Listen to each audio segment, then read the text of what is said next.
This is breaking news. Thanking Carlos. Mendy gave everything he had to our organization for the last 2.5 years. He's an exceptionally talented leader. He's a really good baseball man. Above all else, he's an outstanding person. I enjoyed working with him, and I'm going to miss him. Despite all of our efforts, Mendy's included, we haven't been able to get this going this year. And I take responsibility for that. Ultimately, everything that occurs in baseball operations, including our major league record, is my responsibility. I also have a responsibility to push us forward, to look for solutions, and to make difficult decisions and change when I think it's needed. I understand there's no magic bullet here. There's no one change that immediately is going to turn this around. This is incremental. This is day to day. This is doing the work every single day to get us back on track. I've asked Andy Green to help us with that work for the remainder of the season. He'll be our interim manager through the rest of the season, and at that point, we'll conduct a full managerial search. I think Andy's got a wealth of experience to help us in this role in a variety of different positions. His familiarity with our players, some of our players, and our processes will help, and he's going to provide a fresh perspective, new eyes, some new thoughts. And I'm happy to take any questions. Steve. David, the results haven't been there since day one this year, but you've remained steadfast in your support for Carlos. What changed that made this happen right now? I don't think there's one thing.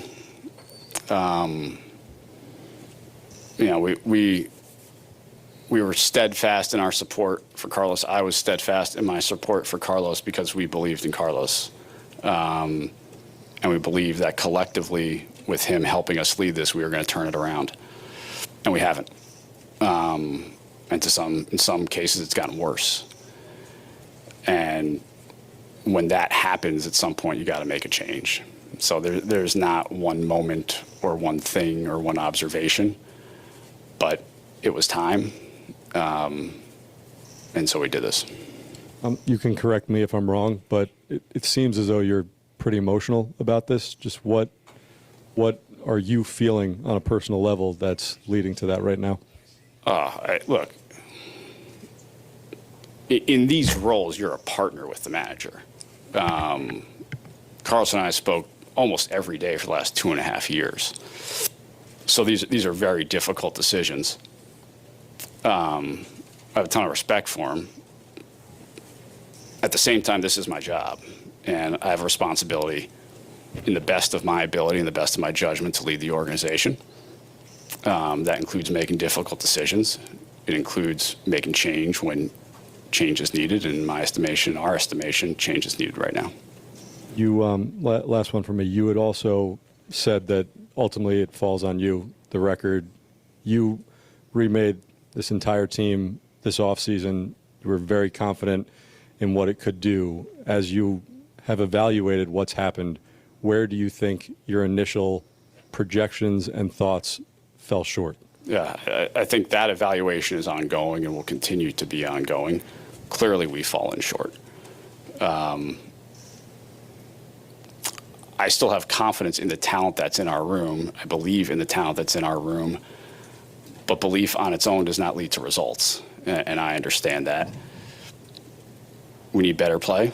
We need better production. And my focus right now, and Andy's focus right now, is going to be doing everything we can to put our guys in the best positions to succeed. Mike. David, you said you consider a partnership with Mendy. That said, have you considered stepping aside? Is that something you've thought about? I have not. Why not? I believe that we are building the foundation of an organization that can deliver what we all want. I don't believe that our record on the field this year is indicative of some of the advancements that we've made in an organization. but clearly our record is nowhere good enough. And do you believe you have ownership support to continue in this job? Yes. What makes you think that? Steve and I are talking on a regular basis, and he certainly indicated that I have his support. Bruce. David, are the players that you brought in, do you think the wrong players for this ball club, or do you think these players have underachieved? Look, I think regardless of which side of that paradigm you fall on, the end result is we have not been good enough. And we need to evaluate not only why that is, but in the moment right now, do everything we can to get our players, our roster, our team as a whole moving forward. We've talked about, why, right? Why when you go through a half a season like this with players that in the past have performed at a really high level, it's never just one thing. There are multiple things that are contributing to this, and we need to address all of them. What is your message to your passionate fan base right now? I understand our fans' frustration and anger. I think I share that. And we will do everything we can to improve. Joe. David here in the middle. Was the decision solely your decision, or was ownership involved in the decision? Any decision like this, of this magnitude for an organization, is an organizational decision.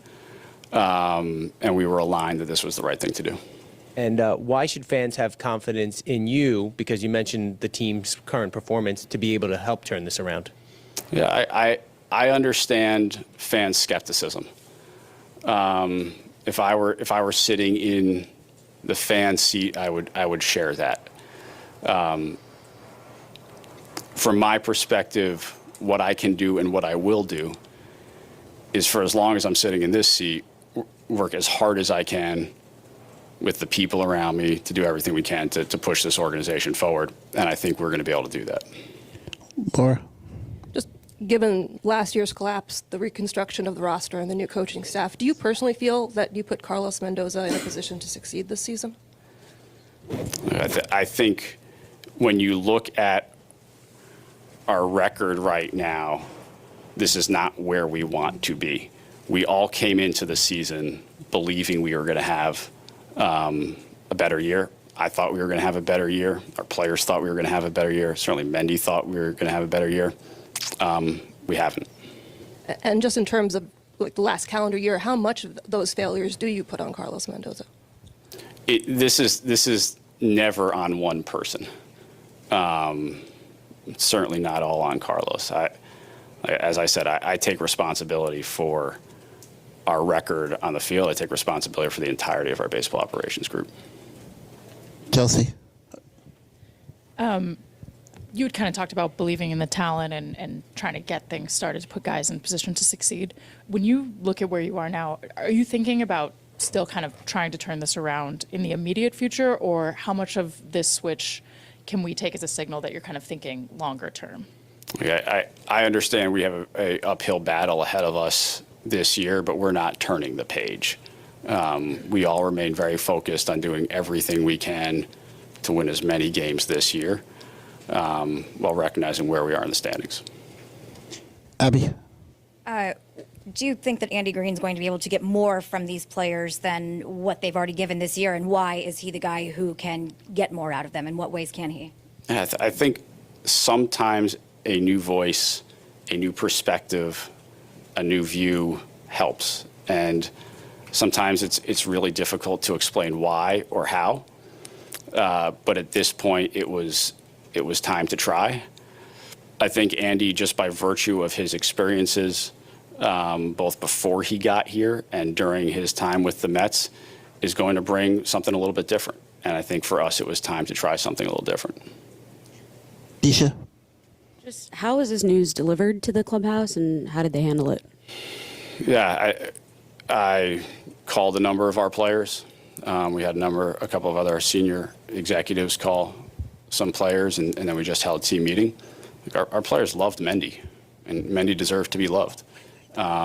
So this hits them, but they're also professionals, and they're going to go out and compete at a very high level at 7 p.m. tonight. Joel.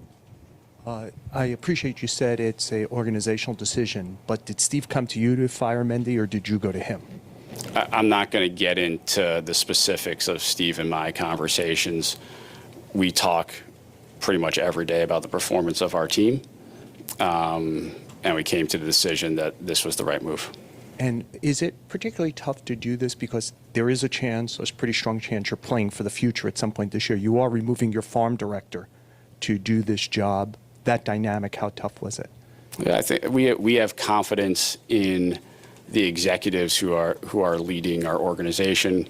I have confidence in the leadership of our player development group. Tyler. David, what was it about this group that gave you confidence initially that it could win? Yeah, we believed and still believe we have a lot of really talented players in that clubhouse. A lot of players who have performed at a high level throughout their careers, and we just haven't gotten that going yet this year. You look back on, because it was a big remake over the offseason and letting go a lot of guys who had been here for a while. Do you second guess any of that? I mean, you hear fans chanting for Pete Alonso the other night. What did that feel like for you? Yeah, I think my focus continues to be on how do we get the most out of this present group. And that's where my energy is going to be spent. Peter. David, when did you inform Carlos of the news, and how did he take the conversation? Yeah, Carlos and I spent some time together this morning. Carlos is the ultimate professional, and he took it as the ultimate professional does. Jorge. David, you mentioned it's gotten worse. The 6 errors on Wednesday, the ugly losses here the last week. Do you think Carlos just lost the clubhouse? No, I don't think Carlos lost the clubhouse. And do you think Andy Green come in and change the trajectory of this particular group? Look, as I said, I don't think there's a flip of a switch. I don't think there's a magic bullet. I think Andy will come in and provide different perspective, a different style. And at this point, I thought a change was needed. When it comes to the trade market, is there a possibility that you add to win this season in the next few weeks, or is that only a August 3rd we'll sell if needed if we decide to do that? Yeah, I'm not focused on the trade deadline at all right now. Jerry. David, you said you're building the foundation of the organization and get it to where you want it to be long term. How do you juxtapose that with the most visible part of the organization being on pace for its worst season since 2003? Yeah, clearly what we are building only matters if you succeed at the major league level.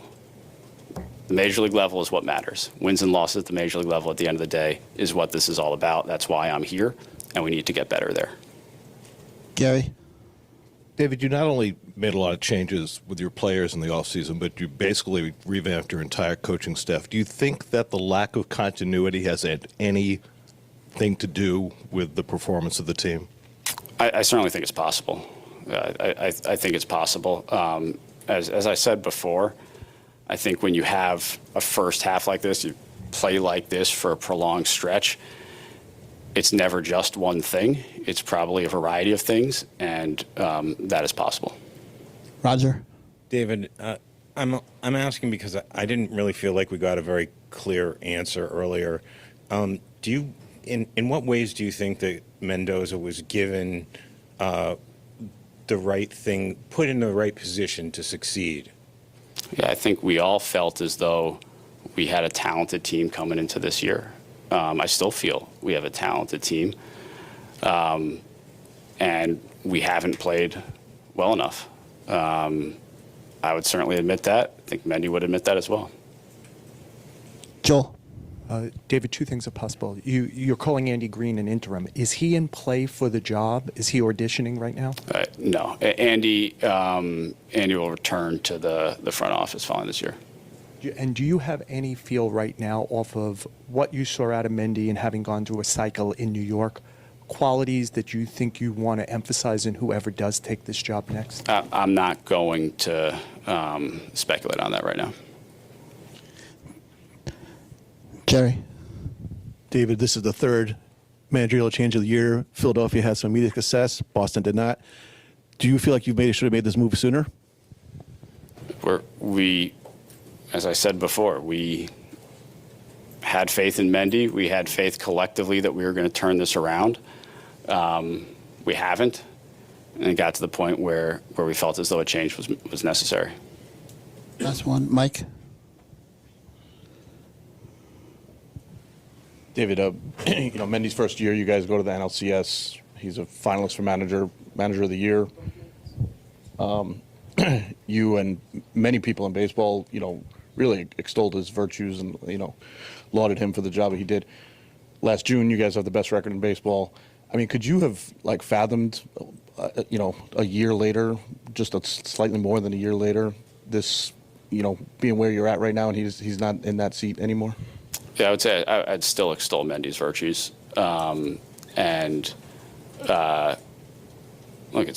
we have not played good enough. That's the end. That's what this is about. We have not won enough games, and we need to do better. Disha?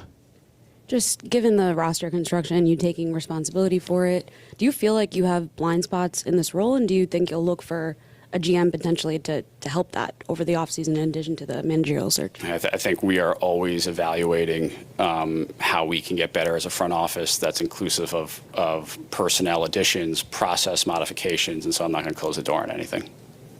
Last one, Abby. Just given some of the 6-error game the other day, some misplays that you guys have had this season, do you feel that there is enough of a culture of accountability in the clubhouse and just around the team in general? Yeah, I have not felt we have an accountability problem. We have an execution problem. We haven't played good enough baseball, and we got to play better baseball. What do you attribute some of the lack of, I don't want to say preparation, but some of the mental mistakes? It's not a lack of preparation. So I don't want to use the word preparation, but just what do you attribute some of these mistakes and mental mistakes we've been seeing on the field? It's very difficult for all of us to understand how we have made the type of mistakes on the field that we have made. It's not characteristic of the types of players who are making those mistakes, and we've got to do better. Thank you, David. Thank you. The Mets clubhouse is open.